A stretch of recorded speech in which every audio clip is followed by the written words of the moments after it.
આપની TV screen પર આપ જે જોઈ રહ્યા છો તે કોઈ ઐતિહાસિક સ્થળોની ઝાંખી કરાવતું એક્ઝિબિશન નથી, પરંતુ આ છે અનોખી પ્રયોગશાળા। જી હા, આપે બરાબર જ સાંભળ્યું। આ પ્રયોગશાળા છે તે પણ સાયન્સની નહીં પરંતુ સોશિયલ સાયન્સની। અહીં બાળકો પ્લે કાર્ડ, મેજિક કાર્ડ, સાપસીડી, પાસા જેવી અનેકવિધ રમતો રમતા ધોરણ 6 થી 8ના સામાજિક વિજ્ઞાનના આખા સિલેબસને સરળતાથી યાદ કરી લે છે। શિક્ષિકા પન્હાજબેનની બાળકોને ભણાવવાની સ્ટાઇલ પણ અન્ય શિક્ષકો કરતાં કંઈક અલગ જ છે। બનાસકાંઠાના કાણોદર ગામના વતની અને ચાંગા સરકારી પ્રાથમિક શાળામાં શિક્ષિકા તરીકે ફરજ બજાવતા પન્હાજબેન મૂળ સામાજિક વિજ્ઞાન વિષયના શિક્ષિકા છે। તેઓએ વર્ષોના પોતાના ટીચિંગ અનુભવ પરથી તારણ કાઢ્યું હતું કે સામાજિક વિજ્ઞાનમાં ઐતિહાસિક ઘટનાઓની તારીખો, મહાનુભાવોના નામો, નકશાઓ, કલાકૃતિઓ, જુદી જુદી સંસ્કૃતિઓ, આ બધું જ ધોરણ 6 થી 8ના બાળકોને યાદ રાખવું અઘરું પડતું હતું, જેના કારણે તેમના સામાજિક વિજ્ઞાનના વિષયમાં બાળકોને ઓછી રુચિ પડતી હતી। વર્ગખંડમાં હાજરી પણ 70 થી 75% જ રહેતી હતી અને તેમના વિષયનું પરિણામ પણ 50%થી ઉપર જતું ન હતું। તેથી પન્હાજબેને ધોરણ 6 થી 8ના સામાજિક વિજ્ઞાનના આખા સિલેબસને જુદી જુદી રમતોમાં વિભાજિત કરી વિષયને એકદમ રસપ્રદ બનાવી દીધો હતો। તેના માટે તેમણે પોતાના આખા વર્ગખંડને પ્રયોગશાળામાં ફેરવી દીધો હતો। પરિણામે આજે બાળકો ક્લાસમાં સાપસીડી, પાસા, મેજિક બોક્સ, પ્લે કાર્ડ અને નકશાની રમત જેવી અનેકવિધ ગેમ્સ રમી ચિત્રો દ્વારા બધું જ સરળતાથી યાદ રાખવા લાગ્યા છે। મને પહેલાં સામાજિક વિજ્ઞાનમાં સમજ ન પડતી હતી અને પન્હાજબેને જ્યારે આ સાબિરની પ્રયોગશાળા શરૂ કરી છે તેથી મને સાબિરના પ્રશ્નોના બધી જ ખબર પડે છે અને બધું જ આવડવા લાગ્યું છે અને મને પરીક્ષામાં સારા માર્ક્સ પણ આવે છે। મને પન્હાજબેનનો તાજ ખૂબ જ ગમે છે, કારણ કે તે પુસ્તકીય જ્ઞાન કરતાં પણ વધારે પ્રયોગશાળામાં તો શીખવા મળે છે। તેમની પ્રયોગશાળા ખૂબ જ સુંદર અને સરસ છે। તેમની પ્રયોગશાળામાં તમને ધોરણ 6, ધોરણ 7 અને ધોરણ 8ના વિવિધ સામાજિક વિજ્ઞાનની પુસ્તકમાંનું બધું જ જ્ઞાન તમને મળી રહેશે।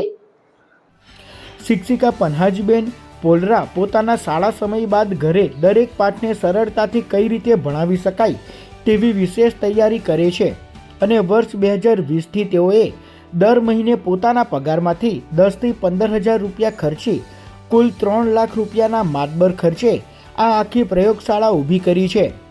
પન્હાજબેનનું કહેવું છે કે નવી શિક્ષા નીતિ 2020માં પ્રવૃત્તિમય શિક્ષણ પર વિશેષ ભાર અપાયો છે, તેથી તેઓ આ પ્રયોગશાળા શિક્ષા નીતિને અનુરૂપ બનાવી સામાજિક વિજ્ઞાન વિષયને રસપ્રદ બનાવી દીધો છે।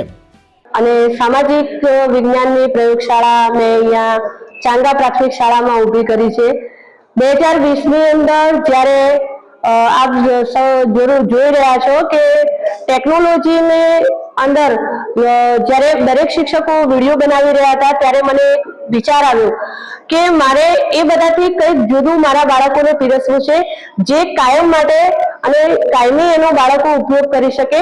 એ માટે મેં બાળકોને સામાજિક વિજ્ઞાનની લેબ એ પ્રવૃત્તિમય શિક્ષણ સાથે બનાવવાનું નક્કી કર્યું હતું અને આ લેબની અંદર મેં ભારતની સંસ્કૃતિ, આપણો ઇતિહાસ અને આપણા જે દેશના ગૌરવની વાતો છે એ બધાનો સમન્વય કરી અને અધ્યયન નિષ્પત્તિ, અભ્યાસક્રમ બધાને જોડી અને એક એવી સામાજિક વિજ્ઞાનની લેબનું નિર્માણ કર્યું કે આ સામાજિક વિજ્ઞાનની લેબ જે છે એ હું ભલે અહીંથી ના હોઉં તો પણ મારા બાળકો, મારે ગામના બાળકો એનો ઉપયોગ કરી શકે અને પોતાના જીવનમાં કંઈક આગળ વધી શકે એવો મારો એક પ્રયત્ન હતો।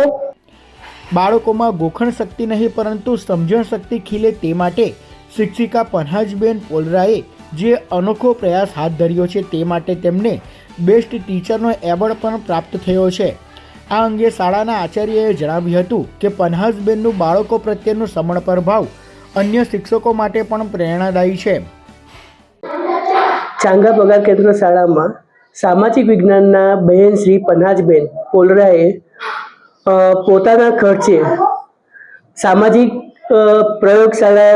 સામાજિક વિજ્ઞાનની પ્રયોગશાળા બનાવેલી છે.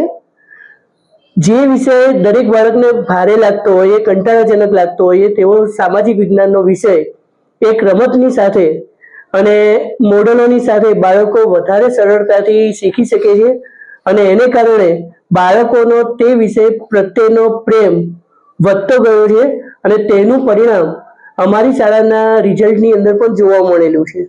તો આવા ઉત્સાહી બહેનને કારણે શાળા આજે ફક્ત તાલુકામાં નહીં પરંતુ બનાસકાંઠા જિલ્લાની અંદર અને ગુજરાતમાં અગ્રેસર થઈ રહી છે. તો આવા બહેનથી દરેક શિક્ષક પ્રેરણા લે તેવી શુભેચ્છાઓ. એક તરફ રાજ્યમાં અનેકવાર સરકારી શાળાઓમાં મળતા શિક્ષણ પર સવાલો ઊભા થતા હોય છે, તો બીજી તરફ આજ ગુજરાતમાં પન્હાજબેન જેવા એવા પણ ગુરુજનો છે જે સાચા અર્થમાં શિક્ષણની ધૂણી ધખાવી એ સાબિત કરી બતાવ્યું છે કે જો શિક્ષક ધારે તો શાળાના પરિણામમાં ક્રાંતિકારી સુધારો ચોક્કસ લાવી શકે છે. Special report, connect Gujarat, Ankleshwar.